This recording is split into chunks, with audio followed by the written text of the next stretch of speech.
با سلام، الان نامجوفر هستم. کتاب امریکن انگلیش فایل 3 درس 9A صفحه 86 رو با هم شروع میکنیم. با اسپیکینگ شروع میکنیم و یک سری هینت میخوام بهتون بدم در ارتباط با اسپیکینگ که شما باید حتما روبروی آینه وایسین و اگر نمیخواید این کار رو بکنید صداتون رو ضبط بکنید، با خودتون صحبت بکنید، کلمات رو بلند بلند تکرار بکنید. برای حفظ کردن دایره لغاتتون به دیوار برچسب بچسبونید، بتونید مثلا ببینید هر روز این کلمات رو. اگه نمیخواین برچسب بچسبونید توی دفتر یادداشت بکنید. هزار تا راه هست برای اینکه زبان یاد بگیرید. نکته دوم این که شما اگر که دارید third edition میخونید و second edition من دارم تدریس میکنم، این دوتا واقعا با هم دیگه فرقی نمیکنن. ما هدفمون اینه که زبان یاد بگیریم. اینکه کتاب جدیده یا قدیمه هیچ فرقی به حال شما نمیکنه. مثلا به جای اینکه الان اینجا مثلا میاد بیل گیتس رو براتون توصیف میکنه، اونجا میاد یک آدمی که بروزتره رو مثلا براتون راجبش صحبت میکنه، یا مثلا اون موقع جنیفر رو میگفته، الان یک خواننده جدیدتر رو میگه. این third edition ها second edition ها تفاوتشون دقیقا توی این موضوع هست. بریم سراغ درسمون. گفته the more I practice the luckier I get. این در اصل یک گرامر هست که میگه هرچی بیشتر مثلا درس بخونی نمره بهتری میگیری. The more the better, the more the less. هرچی بیشتر بری جلو کمتر دریافت میکنی. مثلا دارم میگم. خب پس میگه the more I practice، بیشتر تمرین بکنی the luckier I get، خوش شانس تر میشی. پس ما اینجا میایم چیکار میکنیم؟ comparative میذاریم. the more the luckier. You've got to think lucky if you fall into a mud hole. Check your back pocket. You might have caught a fish. خب اینا یک سری مثلا باورهایی هست که توی اینها این جمله ها آورده. حالا ما این جمله ها رو نمیخوایم حفظ کنیم و همینا رو تکرار کنیم. شما جمله های خودتون رو بسازید. گفته چی؟ گفته you never know what worse luck your bad luck has saved you from. ببینید مثلا ما در ارتباط با شانس چی داریم که مثلا خیلی برامون ملموس باشه بخوایم بگیم؟ مثلا میگیم که شماره 7 برای ما خوش شانسی میاره. خب You've got to think lucky if you fall into a mud hole. میگه که شما فکر میکنید که خوششانس هستین، باید فکر کنید که you've got to think lucky خوششانس هستین if you fall into a mud hole، اگر که بیفتین توی یک مثلا چاله گل. check your back pocket. جیب پشتتون رو چک بکنید. you might have caught a fish. شما یک مثلا چی بهش گرفتین؟ ماهی گرفتین. خب این برمیگرده به این که مثلا ما میگیم که نمیدونیم مثلا پشت این اتفاق بچه اتفاق خوبی قراره بیفته. اینها هم مثال های این مدلی هست. If you have two friends in your lifetime، اگه شما توی کل زندگیتون 2 تا دوست دارین، you're lucky، شما خوش شانسین. If you have one، اگه یکی دارین one good friend، you're more than lucky، شما بیشتر از خوش شانس هستین. حالا جوابهای خودتون رو گفتم اینجا بدین. Do you consider yourself in general to be a lucky person؟ شما خودتون رو آدم خوششانسی میدونین؟ Can you remember a time when you were either very lucky or very unlucky؟ میگه که شما can you remember a time، یادتون میاد when you were either، وقتی که شما خیلی خوششانس بودین یا خیلی بدشانس بودین. What happened؟ چه اتفاقی افتاده بود؟ Do you know anyone who you think is particularly lucky or unlucky؟ شما کسی رو میشناسین که خیلی خوششانسه یا بدشانسه؟ چرا؟ ببینید مثلا برای من دیروز یک اتفاقی افتاد. از من پولی رو کسی به بیعانه گرفت و بر نگردوند. معامله رو به هم زد و بر نگردوند. این موضوع رو من مثلا میتونم تو ذهنم حلاجی بکنم که بخوام به انگلیسی برش گردونم. من میرم چیکار میکنم؟ میرم دیکشنری رو برمیدارم، کلماتی که دنبالش هستم رو چک میکنم. خب معامله، رد و بدل کردن، مثلا چک، چه میدونم بیعانه، یا اینکه مثلا برگردوندن، پس دادن، پس ندادن، اینا به عهده خودتون هست. خودتون باید برید و دیکشنری چک بکنید. گفته ریدینگ and listening. Think of some very successful people.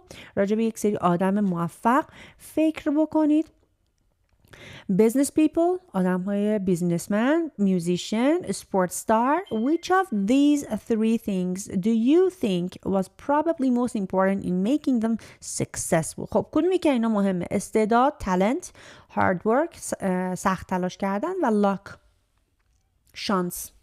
Read the article, A Question of Luck, about a book by Malcolm Gladwell and answer this question. What three factors does he think being successful really depend on? فکر میکنید چه فاکتورهایی آدم‌های موفق بهش اعتقاد دارن؟ Why is it an advantage for a sports player to be born in the first month of the year in some countries? چرا فکر میکنن بعضیا مزیت به دنیا آمدن توی اولین ماه، روز اولین ماه مثلا سال توی بعضی از کشورها خوششانسی میاره یا مثلا خوبه؟ What is the 10,000 hours theory? این 10,000 hours theory چی هست؟ و ما اینجا یک لیسنینگ داریم که از بیل گیتس و بیتل ها هست. بیل گیتس و The Beatles یک سری سوال داره و لیسنینگمون هم به همین ترتیب. اینجا ما یک ریدینگ هم داریم کنارش، A Question of Luck، سوالی در ارتباط با luck که همون 10,000 theory رو فکر میکنم اینجا توضیح بده. الان میخوایم لیسنینگ رو گوش بدیم. لیسنینگمون شماره 5-6 هست. سوال ها رو بخونیم با هم دیگه. گفته listen to this part and answer this question. Where did they play and between which years? کجا بازی کردن و بین چه سالهایی؟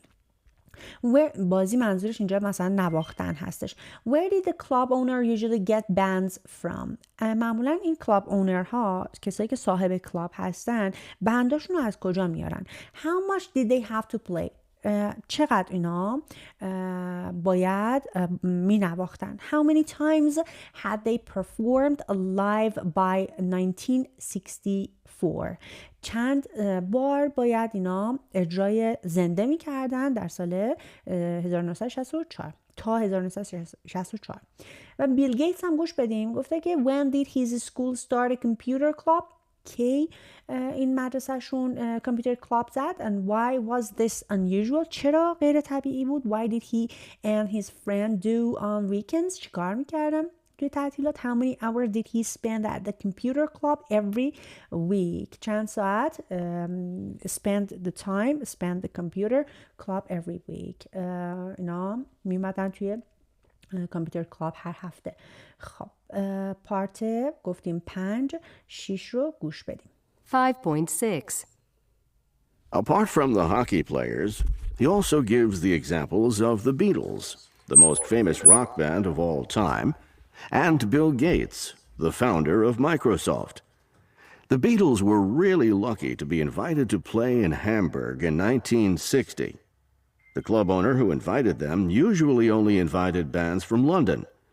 But on one trip to the UK, he met an entrepreneur from Liverpool who told him that there were some really good bands in that city. When the Beatles arrived in Hamburg, they had to work incredibly hard.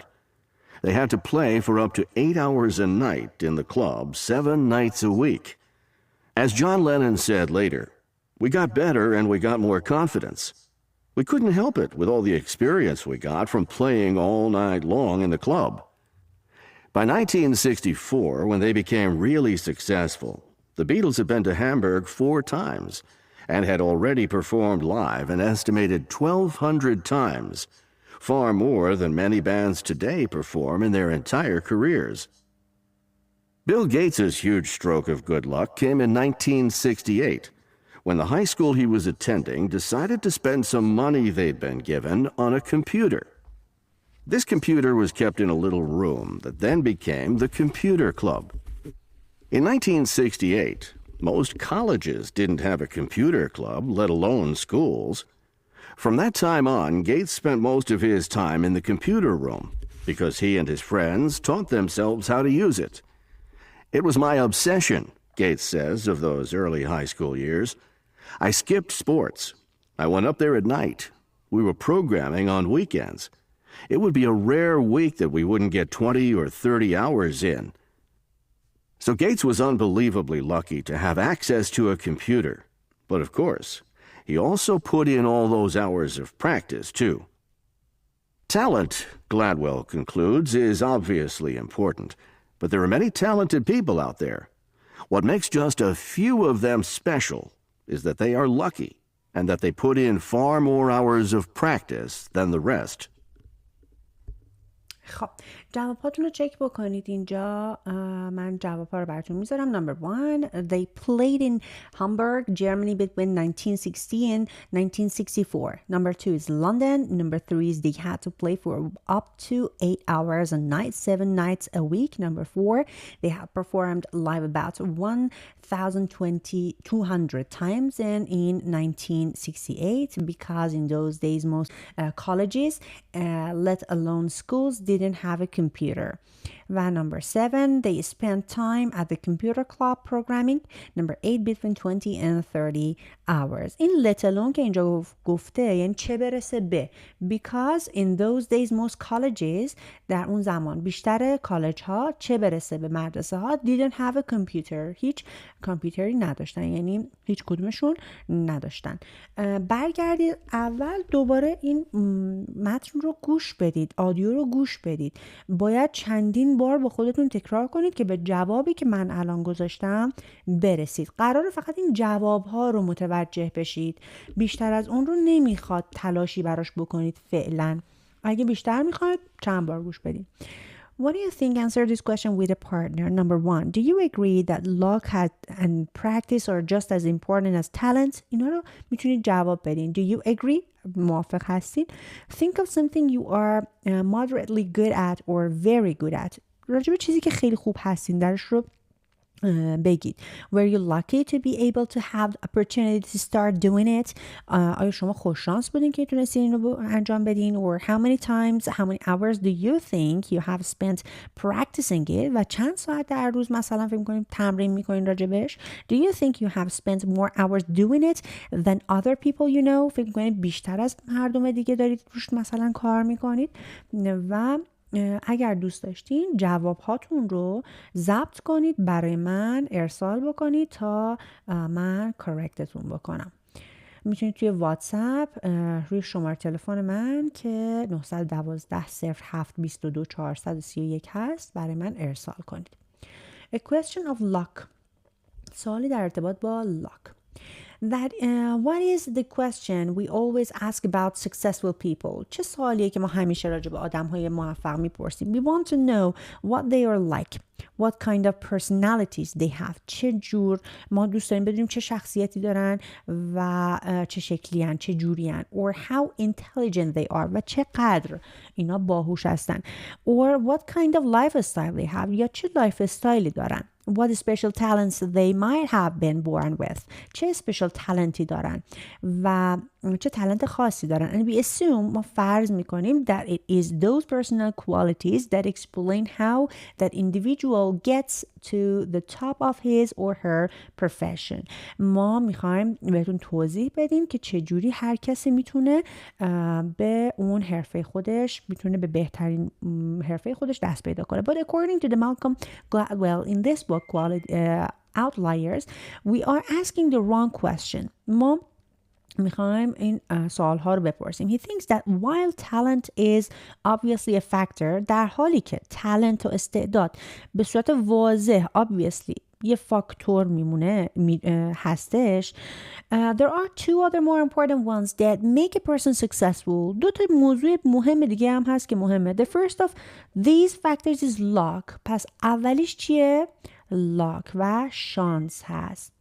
He begins with the example of a sport player. شروع میکنه با مثالی از یک sport player. In recent research done on various groups of elites, یعنی با استعداد, ice hockey players from Canada and the Czech Republic, one fantastic fact came to light. یه حقیقت بزرگ رو شد. In both countries, در جفت کشورها, it was discovered that 40% of the players on the top teams were born between January and March. 40% بین جنوری و مارچ به دنیا آمدن. 30% بین April and June و 20%شون بین July and September and only 10% between October and December. The explanation was simple. The school year in these countries run from January to December.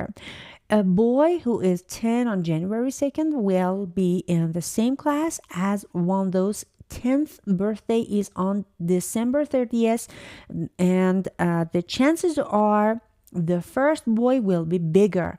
پس اولین پسر شانسش بیشتر بوده. Stronger and more coordinated.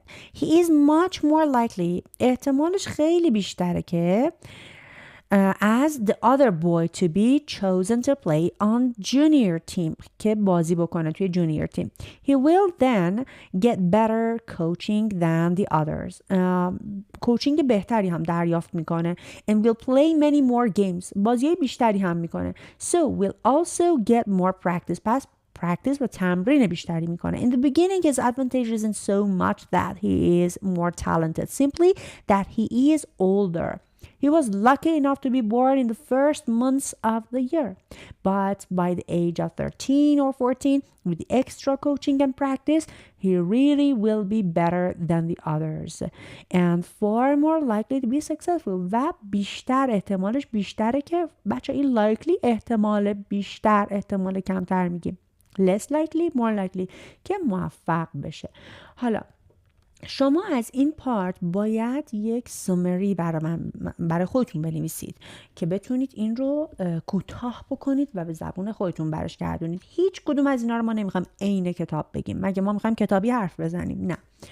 The extra practice is vital. پس میگه که تمرین بیشتر خیلی مهمه. Vital. Because the second factor that Gladwell believes is of great importance in determining از اهمیت زیادی برخورداره. In determining whether somebody is going to be successful or not is what he calls the 10,000 hours theory. خب پس میبینیم میگه که is of great importance. میگه از اهمیت زیادی برخورداره. خب 10,000 hours theory. This theory based on studies in many different fields. حالا ببینیم این تئوری چیه. Says that in order to get to be very top you need to put in بعد وقتتون رو چقدر بکنید؟ 10,000 ساعت تمرین بکنید. Whether it is playing an instrument or sport or programming a computer. پس میگه که این 10,000 theory همینه که شما 10,000 hours of practice put in یعنی تلاش بکنید وقتتون رو بذارید و 10,000 ساعت تلاش بکنید پرکتیس بکنید. پس اینجا ما جواب هامونو اینجا براتون بذارم چک بکنید جواب ها رو. خب برگردیم سراغ vocabulary سمت راست و اینجا negative adjective, positive adverb and negative adverb. ببینید جواب ها lucky, unlucky, number 2 luckily and number 3 unluckily. negative adverb برای luck گفته. word buildingش هم صفحه 163.